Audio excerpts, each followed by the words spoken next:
in our cabinet.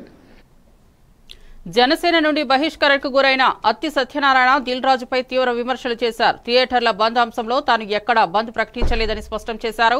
June 1న థియేటర్ల బంద్ ప్రకటనకు అసలైన కారణం దిల్ రాజు తమ్ముడు శిరీష్ రెడ్డి అని, అతని తమ్ముడిని కాపాడుకోవడానికి తనపై నిందలు వేసినట్లు ఆరోపించారు. దిల్ రాజు కమల్ హాసన్ అని మించిపోయేలా నటించారని, పవన్ కళ్యాణ్ సీరియస్ అయిన తరువాతే ఉద్దేశపూర్వకంగా జనసేన పార్టీ పేరు తెరపైకి తీసుకొచ్చారని మండిపడ్డారు. తనపై వచ్చిన ఆరోపణలు పూర్తిగా అబద్దమని, నిజం తెలియకుండానే పార్టీ తాను చేసిన సేవలను విస్మరించిందని ఆవేదన వ్యక్తం చేశారు. దిల్ రాజు సోదరుడు శిరీష్ రెడ్డి ప్రకటించాడా లేదా? ఏమని ప్రకటించాడు? చాలా మంది డిస్ట్రిబ్యూటర్లు కొద్దిగా వ్యతిరేకిస్తే అందరూ ఆశ్చర్యపోయారు కూడా. ఎవరు ఏమనుకున్నా సరే నా మాట ఏసియన్ సునీల్ అంటే సురేష్ బాబు మా మాట ఒకటే. ఎవరు ఏమైనా పోయినా జూన్ 1 నుంచి థియేటర్లు బంద్ అని ప్రకటించింది ఆ వ్యక్తి శిరీష్ రెడ్డి.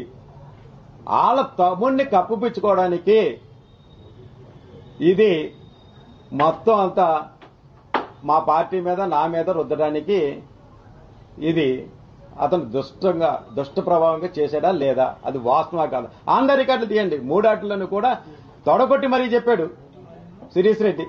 ఎట్టి పరిస్థితుల్లో 3 సెక్టార్లో ఈ 3 సెక్టార్ మీటింగ్ లో కూడా 1వ తారీఖు నుంచి బంద్ చేస్తున్నాను. అది నిజం కాదా? ఇదంతా ఒక ఎత్తు. మీకు ముఖ్యమైన విషయం మీకు చెప్తున్నాను. అసలు ఏప్రిల్ 19 ఇక్కడ పుట్టింది అని ఏమీ తెలియలేనట్టు నంగనాచిలాగా మీరు ఆ మీడియాలో కూడా చూశారు కదా. ఏమీ తెలియని అమాయకుడు కమల్ హాసన్ మించిపోయాడు ఆస్కార్ అవార్డు ఇవ్వచ్చు దిల్ రాజు గారికి. అందులో చూడండి ఆయన యాక్చువల్గా మీకు ఇదంతా జరిగింది గతంలో తెలంగాణ ఫిల్మ్ ఛాంబర్. ఇది దీని సారాంశం ఏంటంటే 21 మే 2024 ఇందులో మీరు ఈ రోజు అనగా 21 మే 2024 ఈ కింది పేర్కొన్న సభ్యులు మీటింగ్ లో పాల్గొని ఉన్నారు.